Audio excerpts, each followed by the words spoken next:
Muhammad bin Abdullah wa ala alihi wa sahbihi wa mawala wa la hawla wa la quwwata illa billah amma ba'd.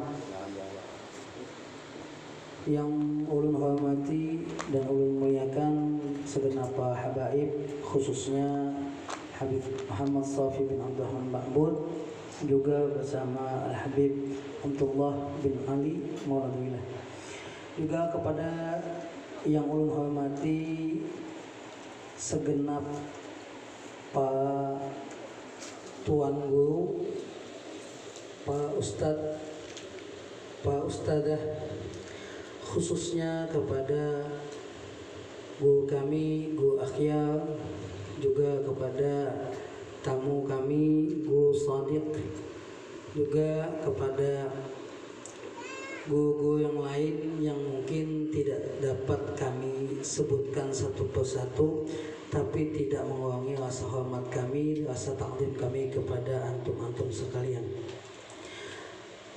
Hadirin dan hadirat yang dirahmati Allah Subhanahu wa taala, ulun di sini sebagai pembuka aja ingin memberitahukan bahwasanya insyaallah majlis ini akan sementara waktu dilaksanakan 2 minggu sekali. Seperti ini pembacaan burdah dan nanti ada kajian. Nanti akan diisi para habaib dan insyaallah guru-guru kita juga dengan jadwal-jadwalnya nanti insyaallah. Nanti insyaallah kita share di grup dan kita share di WhatsApp dan lain-lain untuk pemberitahuannya. Nah, juga tidak lupa kami berterima kasih kepada para tamu undangan yang sudah meluangkan waktu untuk berhadir bersama-sama kita membaca burdah, juga mendengarkan kajian-kajian di dalamnya. Mudah-mudahan kita semua dijadikan orang yang istiqomah dalam menuntut ilmu Allah Subhanahu wa taala. Amin ya rabbal alamin. Mungkin itu saja yang dapat saya sampaikan. Lebih dan kurangnya saya minta maaf, ulun minta maaf. Untuk selanjutnya kami mintakan kepada Al-Habib Al-Habib Shafi bin Abdurrahman Ma'bud untuk menyampaikan tasahpin aja yang menyampaikan apalah. Yang penting diisi. Habis itu bisa mungkin udah ada waktunya. Oh, Habib duluan. Tasahabuan pilih janji. Alaihi ma falyatafaddal. Sallu ala Nabi Muhammad.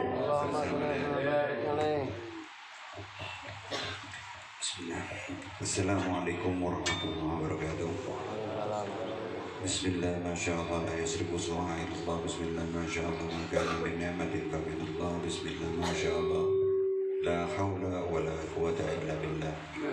Alhamdulillah alladhi harakal qulub bi dzikril habibil ma'dud sayyidina wa habibina syafi'ina wa qurrati a'yunina Muhammadin sallallahu alaihi wasallam. Allahumma salli wa sallim ala sayyidina Muhammadin miftahil babi rahmatillah adada ma fi ilmillah salatan wa salaman daimaini bidawam mulkillah wa ala alihi wa sahbihi wa mawala. Rabbi syrah li sadri wa yassir li amri wa hlul 'uqdatam min lisani yafqahu qawli. Amin ya rabbal alamin. Yang saya muliakan dan saya hormatin akhina fillah ad-da'i ilallah Al-Habib Shafi bin Abdurrahman Ma'bud, kemudian juga Guru Siti, ada juga Guru Hasan, dan para guru-guru yang lain yang saya tidak bisa sebutkan namanya satu persatu, tapi tidak mengurangi rasa hormat saya kepada pihak-pihak beratan. Pak, insyaallah dengan pembacaan burda pada hari ini kita bersalawat kepada junjungan kita Nabi Muhammad sallallahu alaihi wasallam, maka itu menjadi modal kita nanti di akhirat yang bisa diakui sebagai umatnya zahiran wa batinan, sehingga dapat dibimbing oleh Nabi Muhammad sallallahu alaihi wasallam menuju surganya Allah Subhanahu wa taala. Amin ya rabbal alamin. Sebagaimana pada hari ini kita ini duduk di sini membaca burda bersalawat kepada junjungan kita Nabi Muhammad maka hendaklah kita juga jangan sampai lepas dari apa yang diperintahkan oleh Allah dan juga disampaikan, diwasiatkan oleh junjungan kita Nabi Muhammad sallallahu alaihi wasallam. Qala Allah Ta'ala fi kitabil karim, a'udzu billahi minasyaitonir rajim, bismillahirrahmanirrahim, wa kullu naba'in mustaqarru wa sawfa ta'lamun. Allah Subhanahu wa Ta'ala sudah memberikan kepada kita firman-Nya, peringatannya bahwa apa-apa yang akan disampaikan oleh Nabi itu pasti akan terjadi. Segala sesuatu yang disampaikan oleh junjungan kita Nabi Muhammad sallallahu alaihi wasallam pasti akan terjadi, hanya tinggal masalah nunggu kapan waktunya. Kita sebagai umatnya Nabi Muhammad SAW hendaklah kita mengimani apa yang disampaikan, yang difirmankan oleh Allah Subhanahu wa Ta'ala, sebagaimana para ulama-ulama terdahulu memegang Al-Quran itu dengan prinsip keimanan, bukan dengan pembuktian. Jadi pembuktian hanya menambah bahwa kita ini semakin beriman. Pembuktiannya sebagaimana 1400 tahun kita hidup di zamannya Nabi, di setelah zamannya Nabi. Allah Subhanahu wa Ta'ala sudah menyampaikan bahwa sesungguhnya Fir'aun itu akan dijadikan sebagai bukti tanda, yaitu sampai akhir zaman. Dan di zaman Nabi hingga tahun 1300 tahun setelahnya Nabi, jasad Fir'aun itu tidak pernah ditemukan. Artinya para sahabat, para tabi'in, para tabi'in semua berpegang teguh dengan firman Allah Subhanahu wa Ta'ala dan apa yang Nabi Muhammad sampaikan hanya dengan prinsip keimanan. Sehingga pada waktu tahun 1800 itu ditemukan jasadnya Fir'aun namun ditutup. Tidak ada yang boleh untuk mengetahui bahwa itu jasadnya Fir'aun. Sampai terakhir tahun 1970 Profesor Dr. Bukai dari orang Perancis itu meneliti, ini ada jasad satu ini kok aneh, beda dengan yang lain. Diteliti oleh beliau.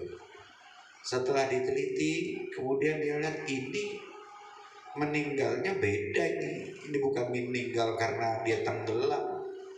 Walaupun kadar jasadnya di jasadnya itu ada banyak kadar garamnya, tapi dia meninggal bukan seperti orang yang tenggelam. Maka setelahnya diteliti oleh beliau, maka diketahuilah bahwa itu adalah jasadnya Fir'aun yang mana tenggelam dalam keadaan syok, kaget, yang mana Allah tutup pintu taubat bagi dirinya. Nah, apa yang disampaikan ini kemudian barulah menjadi keimanan oleh Profesor Dr. Bukai. Karena dia mengetahui terlebih dahulu, maka dia masuk ke dalam agama Islam. Setelah mendapatkan pembuktian, dia masuk ke dalam Islam.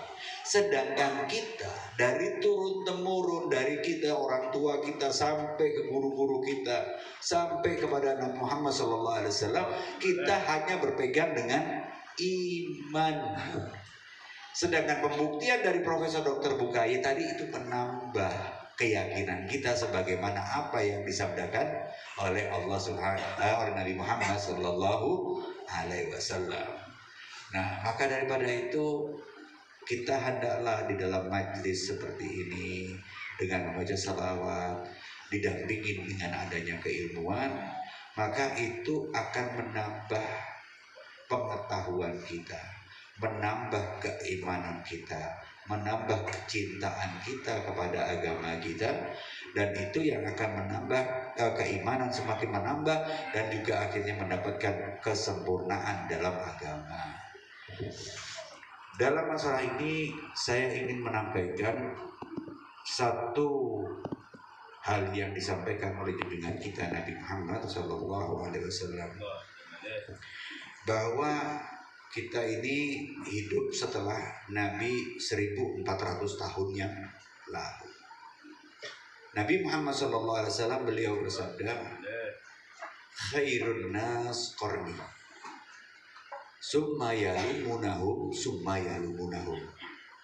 Nabi menyampaikan kepada para sahabat bahwa sebaik-baiknya zaman, sebaik-baiknya manusia itu di zamanku.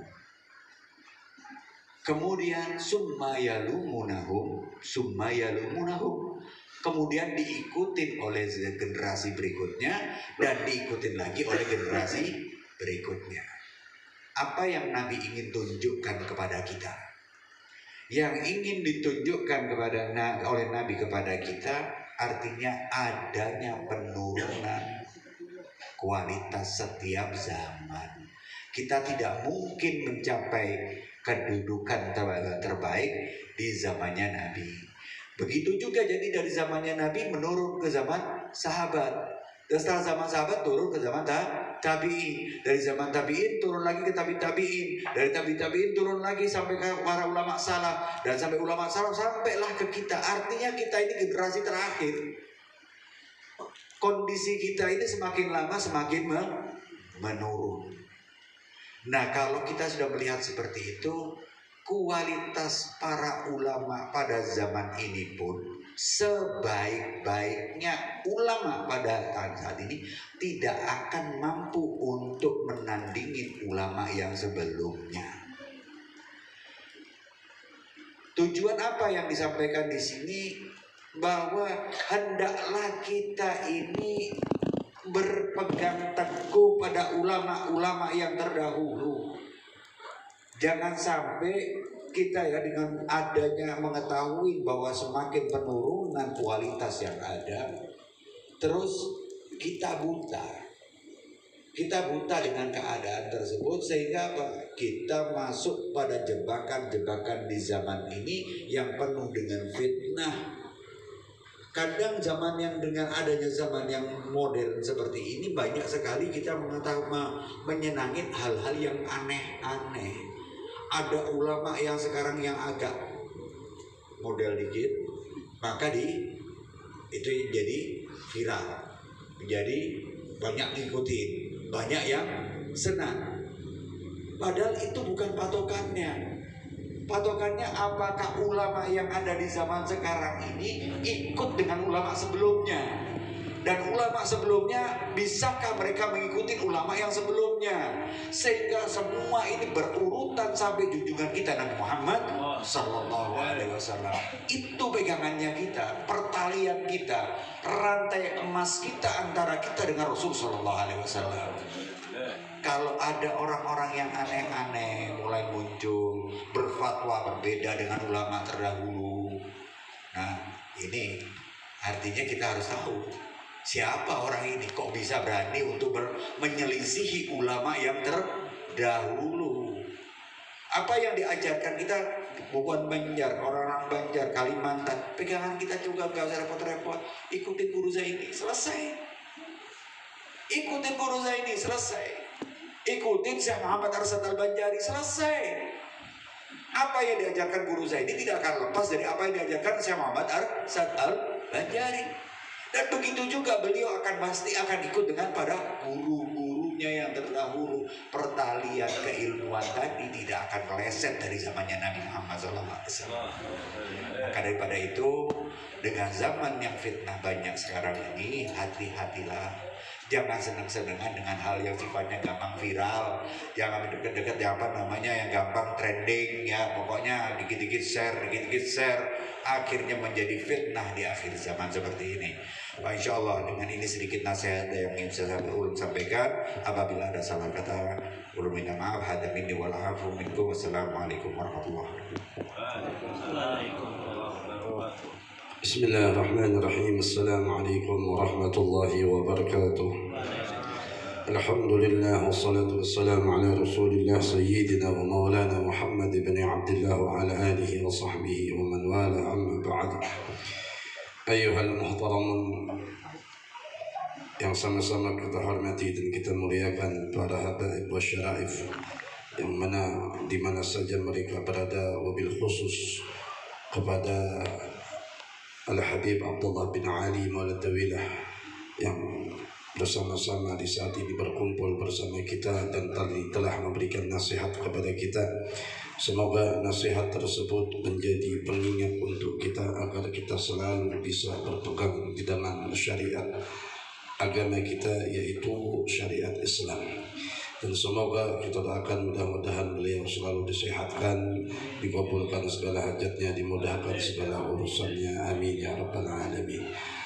Dan juga kepada guru-guru, pada guru kita, orang tua kita, guru akhyar dan juga guru sidik, dan kepada yang lain, wabil khusus kepada sahibul bait, yaitu Bapak Kades Desa Rantau Atas atau Bapak Rapi Agustiani beserta keluarga. Mudah-mudahan Allah Subhanahu wa Ta'ala berikan kekuatan kepada beliau di dalam mengemban amanah untuk bisa mensejahterakan daripada masyarakat Desa Rantau Atas, dan juga semoga mendapatkan keberkahan daripada Allah Subhanahu wa Ta'ala, baik keluarga besarnya maupun masyarakatnya. Amin ya rabbal alamin.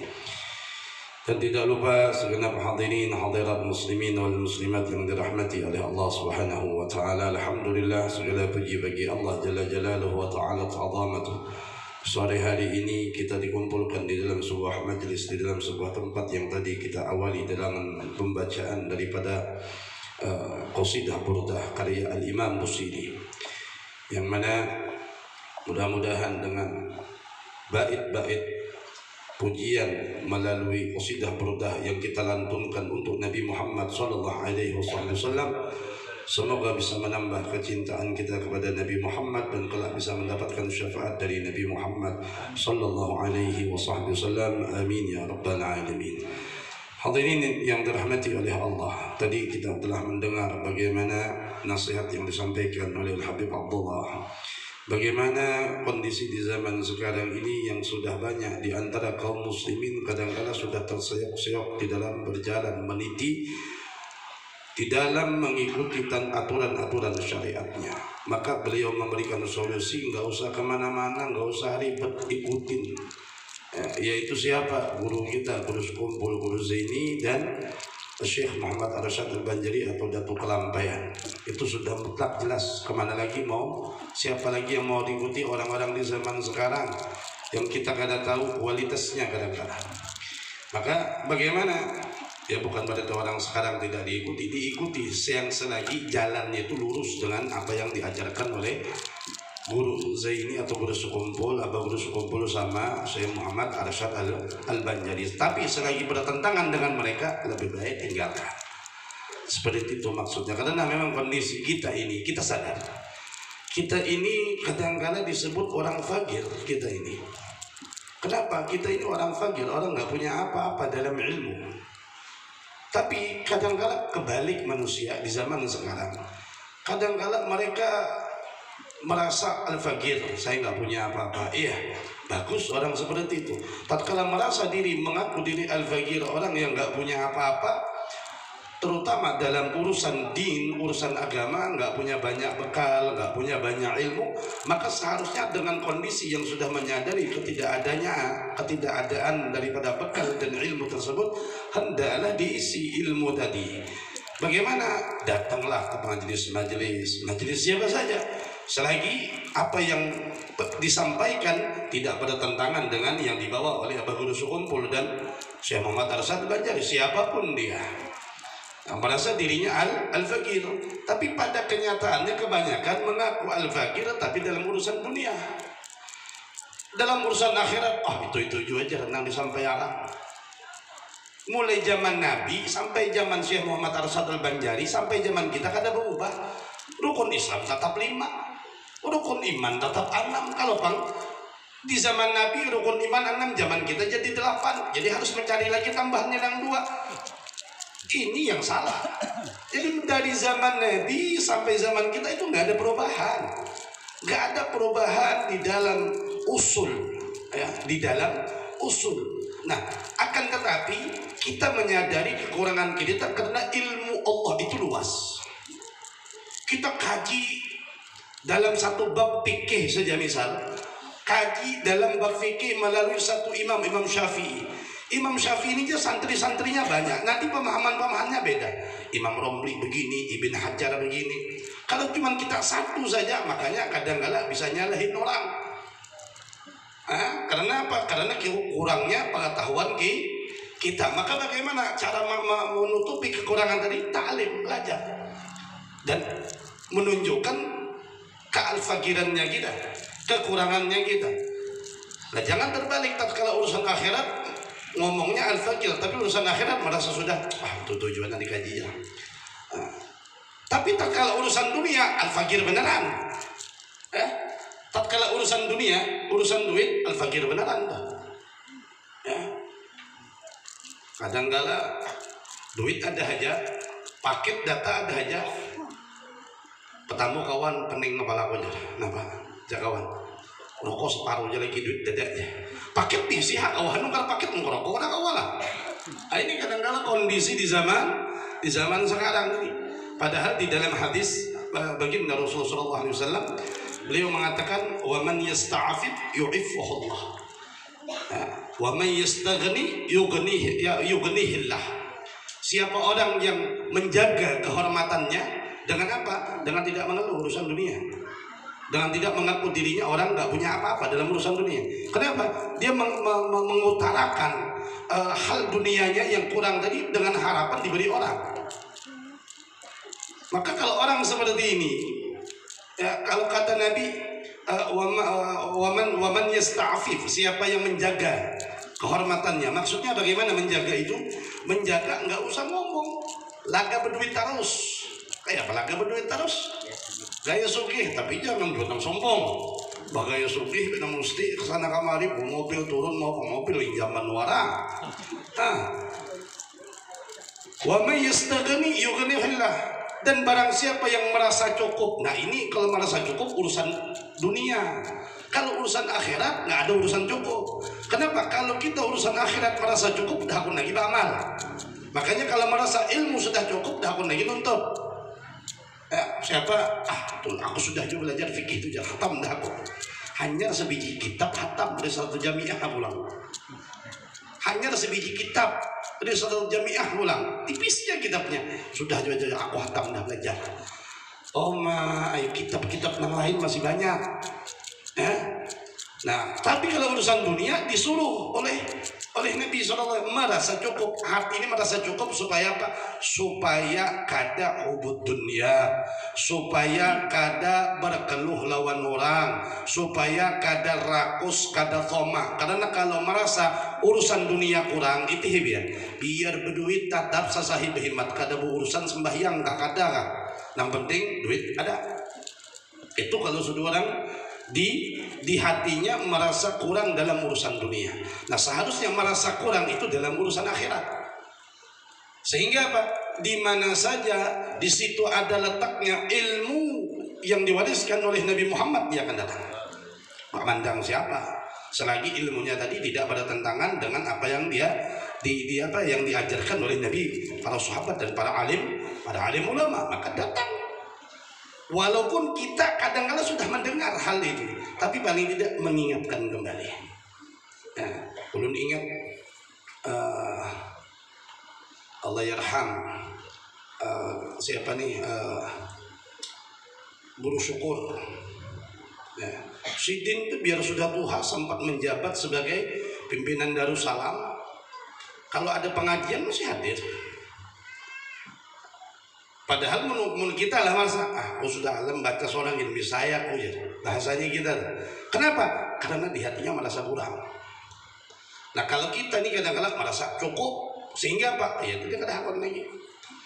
Apalagi nang jauh, nang parak aja bisa kada hakun, apalagi nang jauh. Nah maka dari itu hadirin yang dirahmati oleh Allah, salah satu bagaimana kiat kita untuk bisa berjalan di dalam syariat agama kita dengan kita mempelajari ilmunya.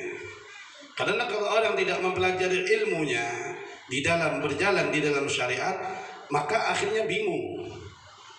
Satu bingung, yang kedua karena kadang-kala bisa menyalahkan orang.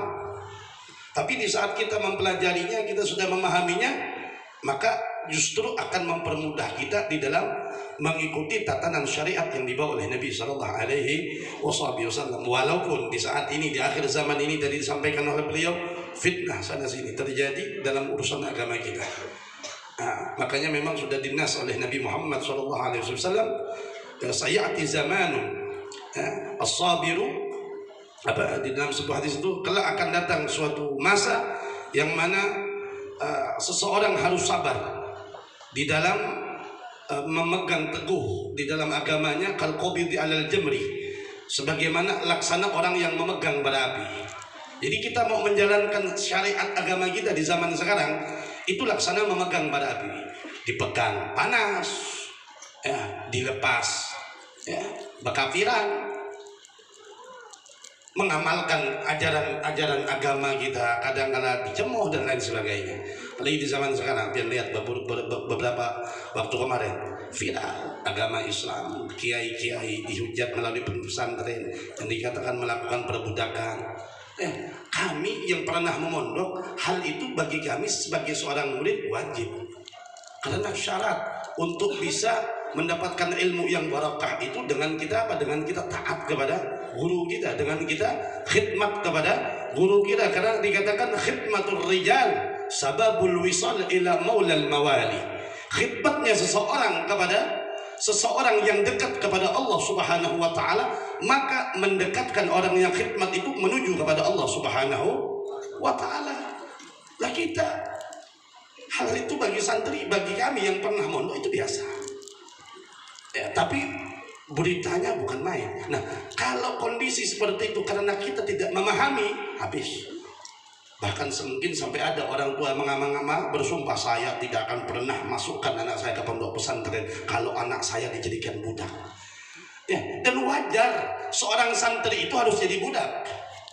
Kenapa? Sayyidina Ali mengatakan, aku, kata Sayyidina Ali, adalah budak oleh seseorang yang mengajariku walau hanya satu huruf.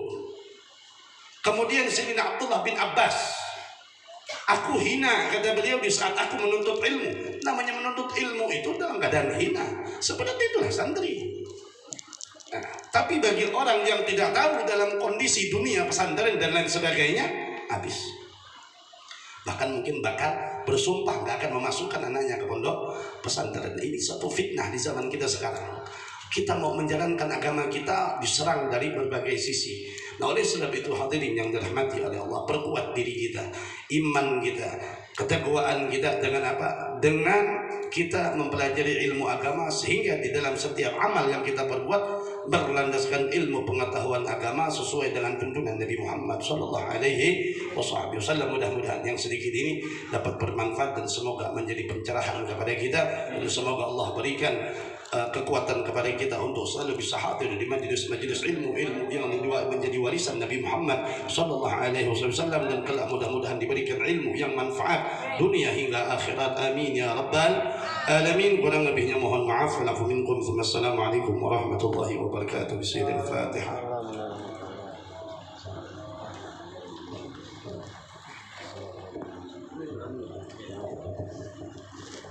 آمين يا الله رب العالمين. بسم الله الرحمن الرحيم. والصلاة والسلام على أشرف الأنبياء والمرسلين سيدنا مولانا محمد وعلى آله وصحبه أجمعين. اللهم سلمنا وارحمنا بشفاعة رسول الله. اللهم سلمنا وارحمنا بشفاعة رسول الله. اللهم سلمنا وارحمنا بشفاعة رسول الله. اللهم صل على سيدنا محمد صلاة تنجينا بها من جميع الأهوال والآفات، وتغنينا بها من جميع الحاجات، وتطهر من جميع السيئات، وترفعنا بها عند الدرجات، وتبلغنا من جميع خير الحياة إنك على كل شيء قدير. اللهم اكتب السلامة وخشية أهلنا ومن حاضرا ومن وغاب عنا أولا كجة الجميع الصابرين المقيمين ببرك وفضلك من أمة محمد صلى الله عليه وسلم ربنا آتنا في الدنيا حسنة وفي الآخرة حسنة وقنا عذاب النار صلى الله عليه وسلم محمد وعلى آله أجمعين وإن ربك بالعدل والسلام على المرسلين والحمد لله تقبل الله منكم.